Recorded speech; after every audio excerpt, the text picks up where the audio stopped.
Hello everyone, Sandeep this side again. Welcome to my channel US Recruitment. ये हमारा fifth topic है जिसका नाम है टैक्स टर्म्स. मैं इसका इंग्लिश वर्जन ऑलरेडी अपलोड कर चुका हूँ, तो आप वो भी चेक कर सकते हैं.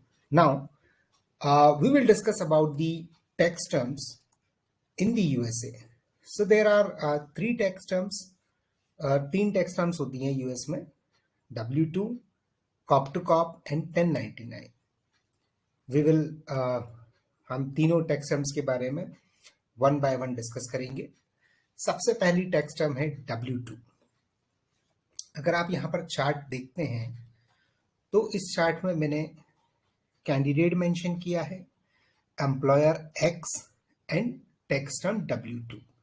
कैंडिडेट क्या होता है? कैंडिडेट बेसिकली जब आपके पास क्लाइंट से कोई जॉब रिक्वायरमेंट आती है तो उस जॉब रिक्वायरमेंट के लिए जो आप रेज्यूमे सबमिट करते हैं उसे कहते हैं हम कैंडिडेट. और ये कैंडिडेट किस तरह से काम करता है अपने एम्प्लॉयर के साथ, अपनी कंपनी के साथ, वो कहलाती है टैक्स टर्म्स. कि वो किस तरह से अपने टैक्स का पेमेंट करेगा या उसकी कंपनी किस तरह से उसके टैक्स को पे करेगी. I hope candidate is clear. Employer, employer का मतलब होता है कंपनीज. जो कैंडिडेट किस कंपनी के साथ काम करेगा या जिस वो कंपनी के साथ काम करता है या जिस कंपनी के लिए वो काम करता है, तो इन्हें हम कहते हैं employer. I hope employer is good.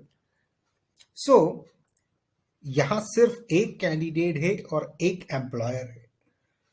तो W2 एक ऐसी टैक्स टर्म है जो कैंडिडेट और एम्प्लॉयर के बीच का एक एग्रीमेंट कहलाता है W2. It is an agreement between candidate and an corporation. I hope it is clear. अब जब एक ही एम्प्लॉयर है तो वही क्या करेगा? टैक्स पे करेगा कैंडिडेट का. It is very simple. It is an agreement. एक एग्रीमेंट है कैंडिडेट एंड एम्प्लॉयर के बीच में. अगर टैक्स पेमेंट की बात आती है तो टैक्स पेमेंट करंट एम्प्लॉयर ही करेगा जिसके साथ वो काम कर रहा है. अब यहां पर दो टाइप्स होते हैं W2 के. पहला होता है आवरली, दूसरा होता है सैलरी. आवरली बेसिस में एक आवरली पे रेट, एक आवरली डॉलर्स के हिसाब से कैंडिडेट को पेमेंट की जाती है. This could be $60 on W2, $70 on W2, $40 on W2. एक कैंडिडेट अराउंड 40 आवर्स काम कर सकता है एक वीक में. 40, 50, 30 जितना भी वो काम करता है वो सारा काम डेट शीट में अपडेट करता है. ये डेट शीट उसको एम्प्लॉयर के थ्रू दी जाती है और जो भी वो डेट शीट में अपडेट करता है उसके अकॉर्डिंग और उसके उसने कितना काम किया है, जितने घंटे काम किया है, उस रेट को, उस काम को हम आवरली पे रेट यानी $40, $50 जो भी डिस्कशन हुआ है उस रेट से मल्टीप्लाई करके उसका हम पर्टिकुलर W2 आवरली रेट्स निकाल सकते हैं, उसकी टोटल सैलरी निकाल सकते हैं. अब बात आती है W2 सैलरी. तो जब कोई कैंडिडेट किसी एम्प्लॉयर के साथ परमानेंट बेसिस पर काम करता है या कोई एम्प्लॉयर किसी एम्प्लॉय को, किसी कैंडिडेट को सैलरी के बेसिस पर हायर करता है तो उसे कहा जाता है W2 सैलरी. तो यहां पर एम्प्लॉयर या कंपनी कैंडिडेट को ईयरली सैलरी प्रोवाइड करती है. This could be 100K, 200K, 80K, K means 1000, 80,000, 100,000, whatever would be the salary discussion happened, उसके अकॉर्डिंग एम्प्लॉयर अपने एम्प्लॉय को सैलरी देता है. साथ ही यहाँ पर कुछ हॉलीडेज भी दिए जाते हैं. 10 days PTO दिया जाता है, paid time of.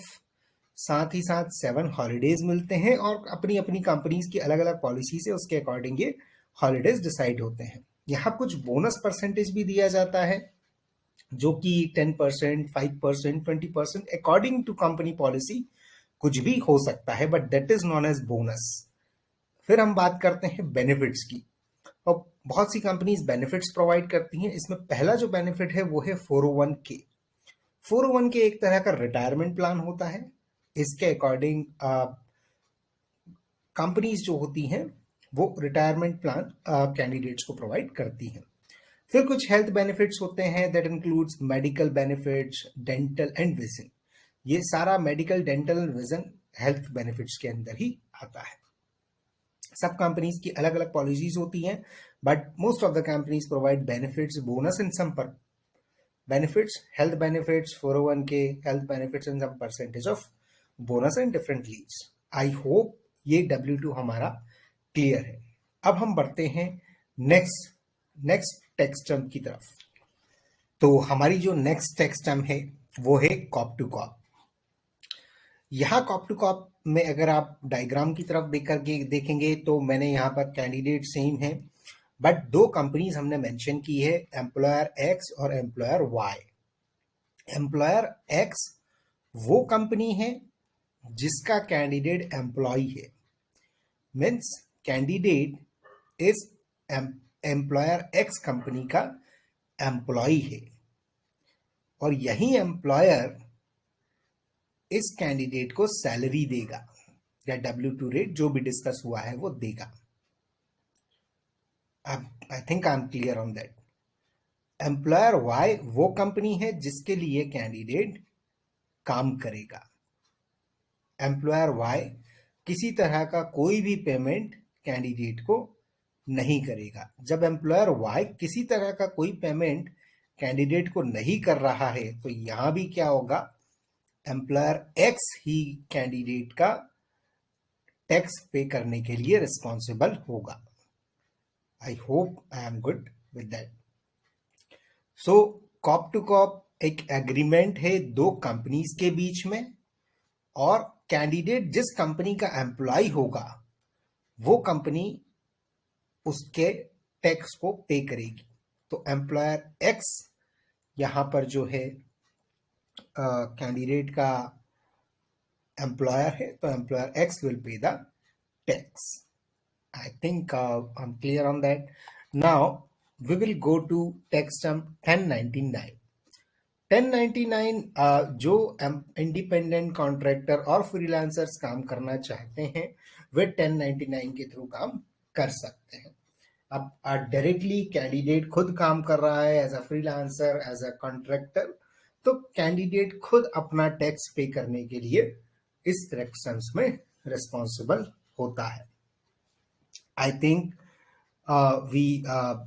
we read about all the tax terms. If anyone has any query, किसी को भी कोई प्रॉब्लम है, प्लीज कमेंट में आप जो बताइए, we will discuss about it. Thanks for watching the video. Bye, take care. Also please like, share and subscribe my channel US Recruitments. Thanks, bye.